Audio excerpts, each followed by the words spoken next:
Elisabeth Moreno, bonjour.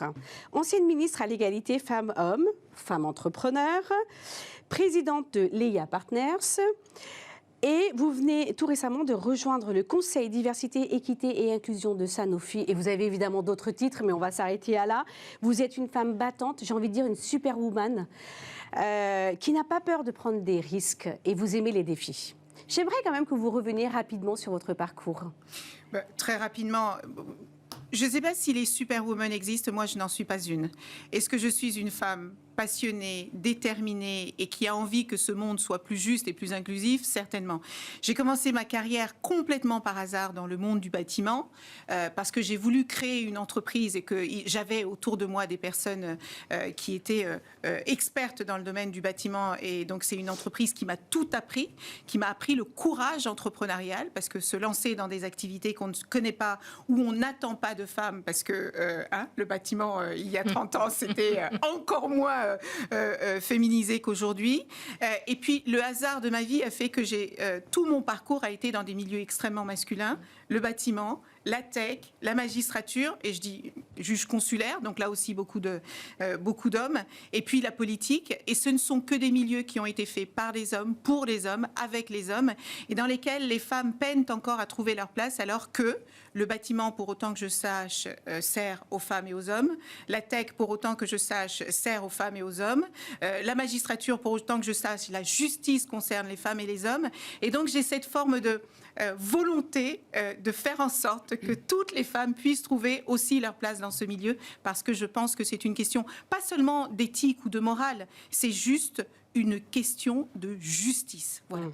Absolument. Mais vous êtes aussi une femme politique. Donc, allez-y. Je ne suis pas une femme politique. Moi, j'ai été appelée par le président de la République, Emmanuel Macron et Jean Castex, à rejoindre le gouvernement pour porter une mission. En arrivant, je n'avais pas la prétention d'être une femme politique et j'ai quitté le gouvernement en n'étant pas une femme politique. Je suis une femme engagée, je suis une femme qui voit le monde de la manière dont il fonctionne. Quand on vous demande en France en 2023 de porter les questions d'égalité entre les femmes et les hommes, de diversité et d'égalité des chances, et quand on voit ces inégalités explosives, on ne peut pas dire non. Je ne sais pas qui peut trouver normal qu'en 2023, on n'ait que 3 femmes qui dirigent un grand groupe du CAC 40.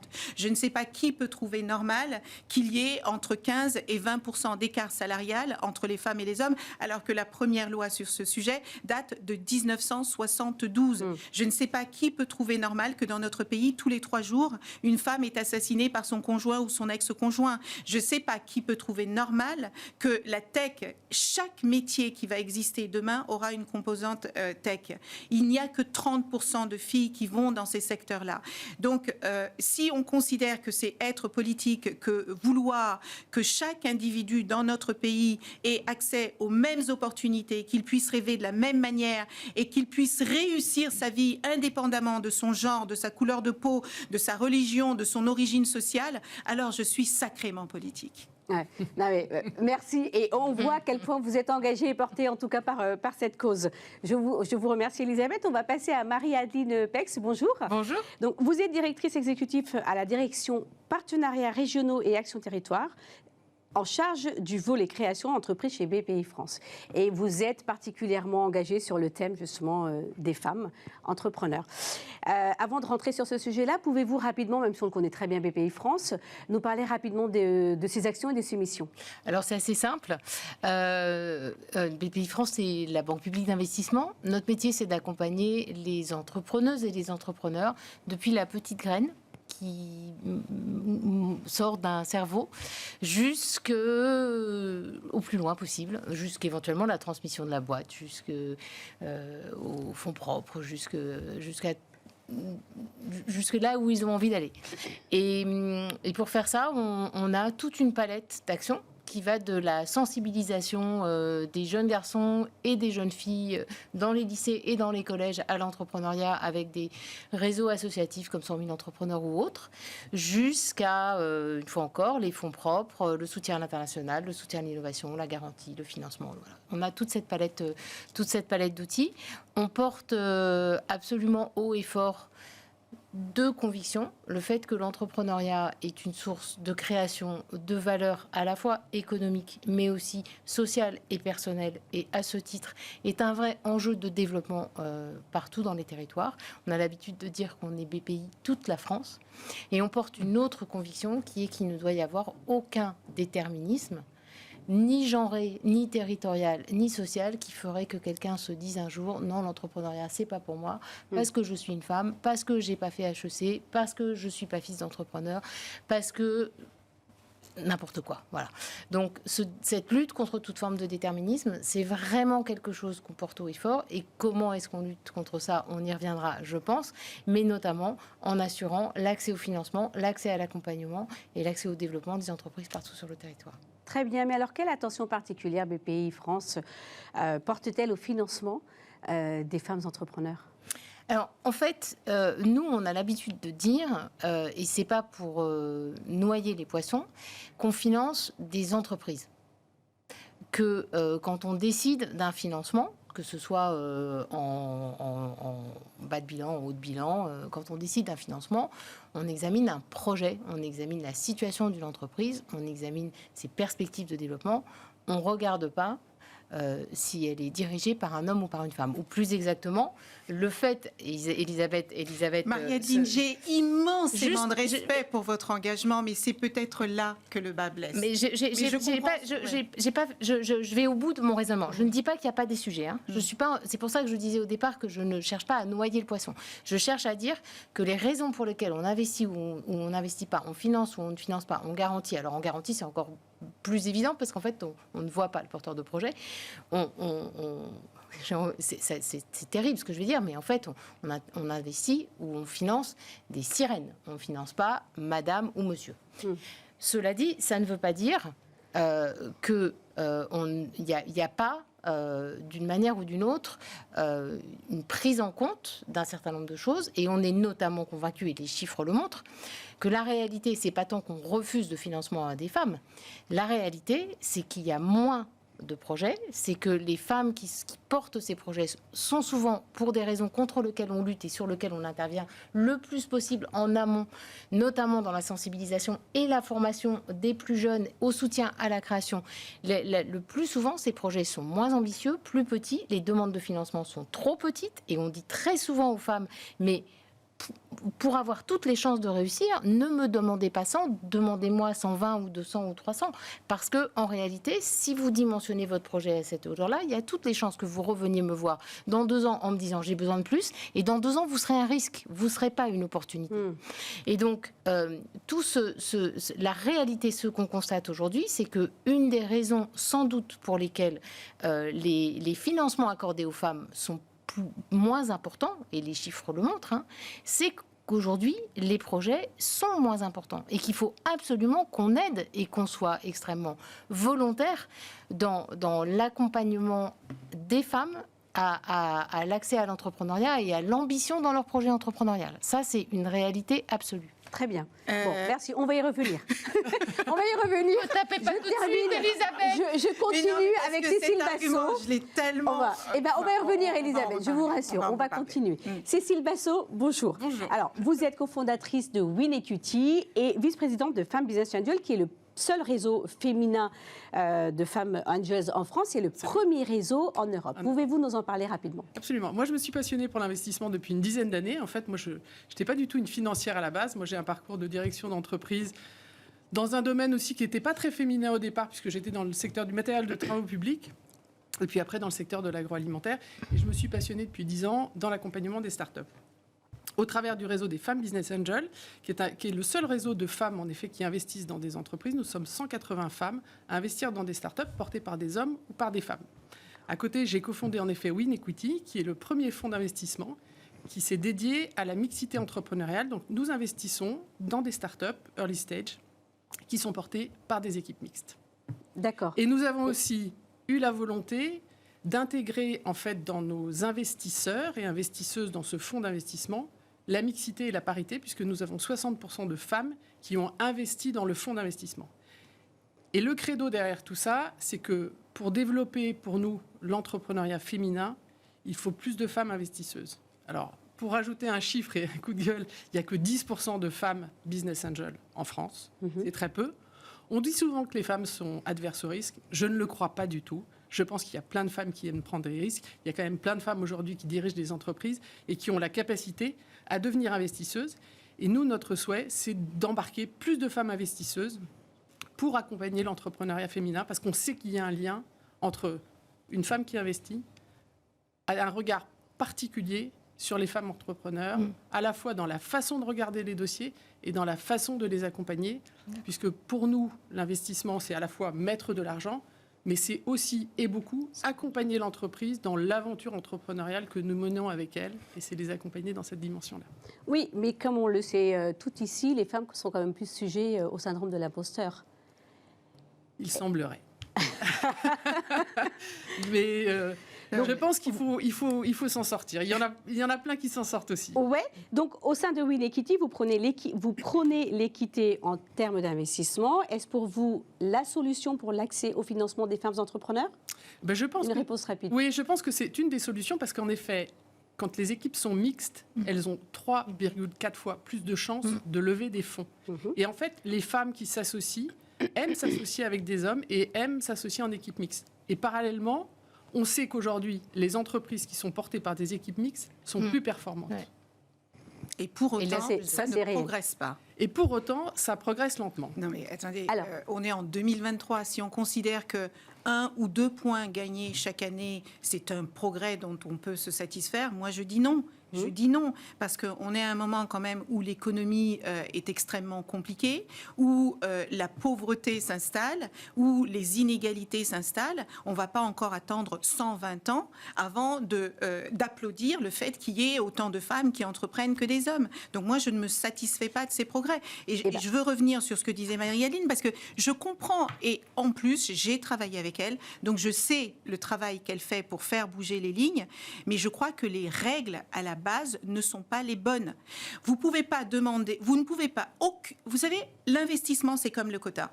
Aucune femme n'a envie d'être engagée dans un job parce que c'est une femme, et aucune femme n'a envie qu'on investisse sur elle parce que c'est une femme. Elle veut qu'on investisse parce que son projet d'entreprise est le bon, parce que ses compétences et son expertise sont reconnues. Ça, c'est certain. Le problème qu'il y a, c'est que dans notre société, il y a énormément de choses qui empêchent les femmes d'entreprendre comme un homme peut entreprendre. On ne peut pas sous-estimer les biais cognitifs qui existent aussi bien chez les hommes que chez les femmes. Et tant qu'on aura des comités de sélection de dossiers, parce que c'est ça aussi, les comités de sélection de dossiers sont à 80% masculins. Vous êtes une femme, vous arrivez pour présenter votre dossier, vous êtes déjà tétanisé par la peur, parce que pour vous c'est important, et vous avez 8 hommes et 2 femmes dans la pièce, et 8 hommes qui vont vous poser des questions comme des hommes.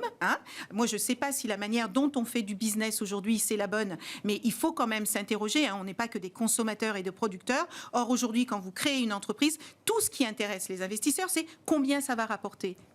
Absolument. Mais alors vous voulez rebondir dessus, oui, Marie-Aline ? je voudrais rebondir parce qu'en fait, je pense qu'on se rejoint complètement. Nous, on est, et on l'a dit en fait toutes les trois, absolument convaincus qu'un des moyens, parmi les moyens qu'il y a pour changer les regards et pour bouger les lignes, il faut bouger en réalité effectivement la composition des équipes qui décident.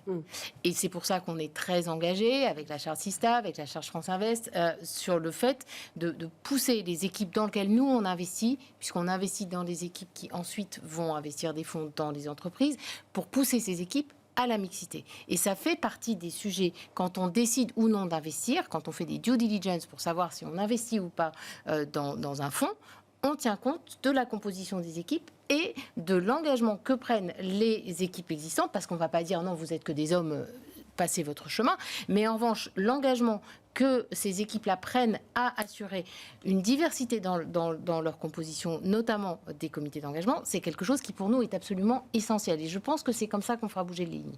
Il y a une deuxième chose que je voudrais dire, parce que je pense que c'est important. L'investissement dans les entreprises, c'est essentiel. Le soutien à l'entrepreneuriat, dans les startups, dans ces entreprises à forte croissance, qui ont besoin de fonds propres, c'est quelque chose d'essentiel et de très important parce que ça génère une activité, un développement économique essentiel pour notre territoire. Mais l'entrepreneuriat, ça n'est pas que ça. Il existe aussi énormément d'entreprises créées par des hommes et par des femmes qui ne lèveront jamais de fonds. Aujourd'hui, dans le million de créations d'entreprises qui a été constaté l'année dernière, il y a 40% de ces entreprises qui sont des auto-entrepreneurs, dont une part importante de femmes.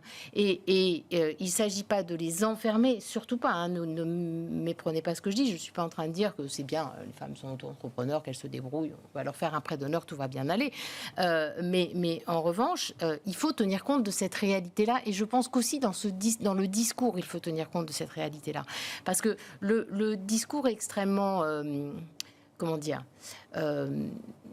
à la fois très très volontariste et que l'on porte, mais qui peut se retourner presque contre l'entrepreneuriat des femmes. Les femmes se disant bon, visiblement ça a l'air tellement compliqué, je ne vais surtout pas aller dans ce machin, parce qu'on m'explique que j'ai beaucoup moins de chances de lever des fonds, que j'ai beaucoup moins de chances de savoir.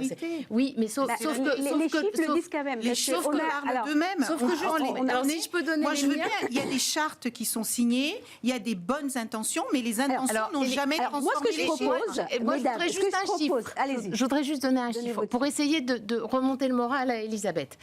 Aujourd'hui, sur les entrepreneurs, il y a entre 30 et 40% de femmes qui créent les entreprises.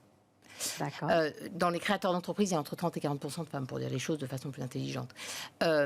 Dans les entreprises qui sont accompagnées par ce petit réseau-là, qui s'appelle CapCréa, qui regroupe 27 réseaux d'accompagnement à la création d'entreprises, 3000 implantations, 55 000 bénévoles, récemment qui a été lancé bénévole et qui est extrêmement utile pour favoriser les réussites entrepreneuriales. Ces réseaux accompagnent 48% de femmes. Donc plus une proportion de femmes plus forte que la proportion de femmes qui créent. On finance avec ces réseaux. Et ce n'est pas de la levée de fonds propres. Hein. Je parle d'un entrepreneuriat qui est un entrepreneuriat différent. Mais on finance 48% de femmes. Donc plus une proportion plus forte que le nombre de femmes qui créent. Donc je ne dis pas que c'est la solution à tous les problèmes. Je dis que l'image n'est pas totalement noir. Heureusement. Ouais. Heureusement, merci. Mais alors, ce qu'on veut là, c'est, on ne dit pas que c'est noir, on veut juste en faire l'éclaircir davantage dans les prochains jours, les prochaines années, les prochains mois. Pardon. Cécile Bassot. Pour rejoindre ce que dit Elisabeth, en effet, il y a beaucoup d'actions. Il y a énormément de choses qui sont faites aujourd'hui pour les femmes. Mais c'est vrai que ça bouge excessivement. C'est sûr. Voire même, à certains moments, ça régresse. Mais oui. Voire même ça régresse. Et c'est fait vrai que l'inquiétude que nous pouvons avoir aujourd'hui avec l'intelligence artificielle, on sait les biais que ça va engendrer. Il peut y avoir quand même des inquiétudes. Donc il faut absolument qu'on ait des solutions qui soient beaucoup plus drastiques pour que ça fasse bouger les lignes. Ça, c'est absolument un très bon sujet, l'intelligence artificielle, parce que Marie-Aline parlait tout à l'heure de création de start-up. Il faut quand même savoir que tous les métiers qui vont exister demain auront une composante scientifique, technologique, mathématique, ingénierie.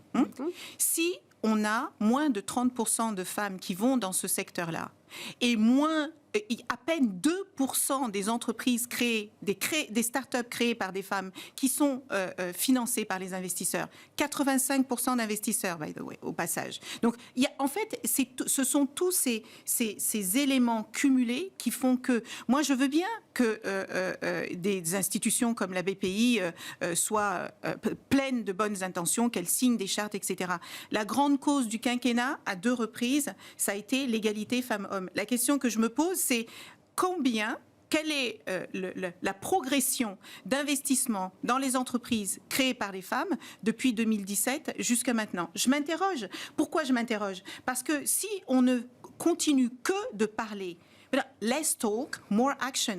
Les gens que je rencontre qui me disent mais bien sûr que c'est important pour nous, mais montrez-moi les chiffres. Elisabeth, c'est pour ça qu'on est aujourd'hui toutes réunies chez Smart Action. C'est pour justement passer de l'incantation à l'action. Donc moi, ce que je propose, mesdames, si vous êtes toutes très impliquées, très passionnées, très engagées sur ce sujet, mais quelles recommandations aujourd'hui on a envie de mettre en avant, et pas juste mettre en avant, ça veut dire qu'en fait, on va la mettre en place, puisque moi, sur mon émission suivante, du mois prochain, je vais faire un point et je vais dire en fait où est-ce que nous en sommes, suite à nos discussions d'aujourd'hui. Donc, qu'est-ce qu'on a véritablement envie de pousser tout ensemble pour que ça marche ? Moi, il y a deux choses qui me Elisabeth, tiennent vous avez une extrêmement idée? à cœur et Marie-Pierre Rixain l'a déjà engagé dans sa loi de décembre 2021. Il y a deux choses essentielles si on veut vraiment renverser la table. Un, c'est la féminisation des comités de décision. Pour moi, c'est absolument essentiel. Les gars, conditionnalité, on va bien finir par y arriver, qu'on le veuille ou non, parce que sinon, ça ne bougera jamais. C'est comme les quotas.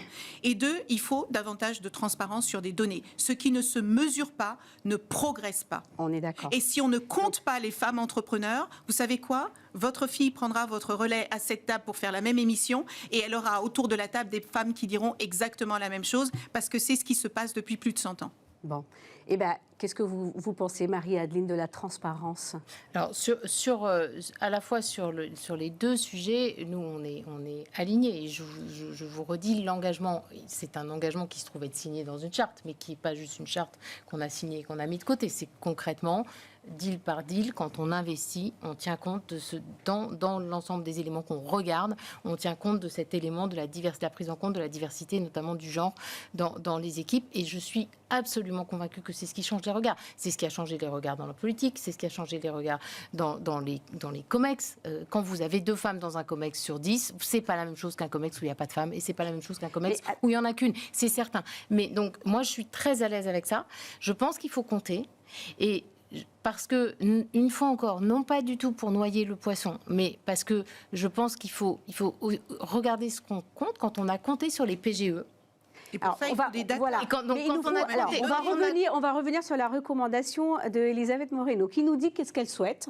C'est vous me dites si je me trompe, mais avoir une transparence entre les investissements faits aux femmes et les investissements faits aux hommes.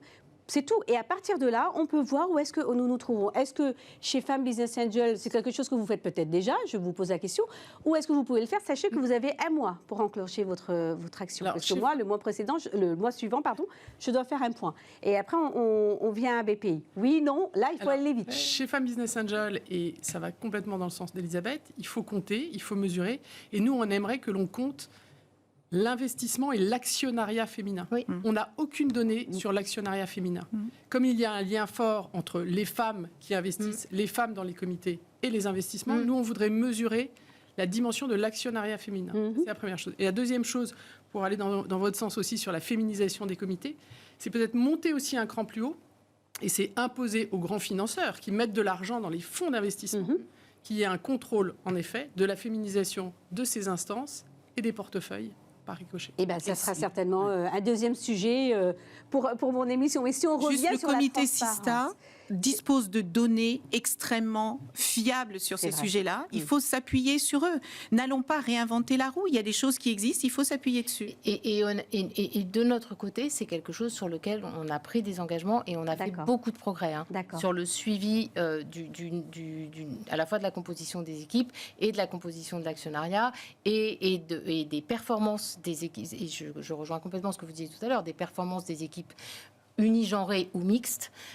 Tous ces éléments-là sont des éléments qui sont pris en compte et parce que je suis d'un naturel optimiste, dont je pense qu'in fine, même l'intelligence artificielle saura reconnaître que la diversité et la mixité est une source de croissance et d'efficience et donc devrait être prise en compte de façon positive plutôt que comme un risque. C'est certain. OK. Donc, très bien. Écoutez, moi, ce que je propose, c'est que vous continuez ces échanges-là, même en dehors du plateau. Nous, on va revenir vers vous pour faire un point, pour savoir un peu où est-ce que vous en êtes par rapport à nos discussions et par rapport à la recommandation d'Elisabeth Moreno. Bon, je retiens bien qu'il y en a 2. On fera le point. Je ferai le point, l'émission suivante. L'idée, c'est vraiment qu'on est chez Smart Action. Il faut qu'on passe à l'action. Donc, allez, go, mesdames. Et on veut voir des résultats, donc dans la transparence, dans les comités, féminisation de ces comités, etc., etc. Je vous remercie. Je dois juste faire un petit point sur mon émission précédente, qui était en présence de Sarah El Haïry, Rabette Thierry de Papépi et Béatrice Vianney de 100 000 entrepreneurs. Nous avions parlé du sujet Agir pour sensibiliser les jeunes des quartiers à l'entrepreneuriat. Béatrice Vianney avait soumis une idée, c'était de dire tout simplement qu'elle souhaiterait la généralisation des témoignages de chefs d'entreprise lors du service national universel, donc le SNU. Alors il faut savoir que la formalisation est en cours, ça a été validé par l'équipe de Sarah El Haïry, donc nous continuons pour suivre la mise en place de ce nouveau protocole. Merci Elisabeth Moreno, merci Adeline Pex et Cécile Bassot d'avoir été avec nous. C'était Ariba Rehman dans Smart Action, l'émission de ceux qui font bouger les lignes.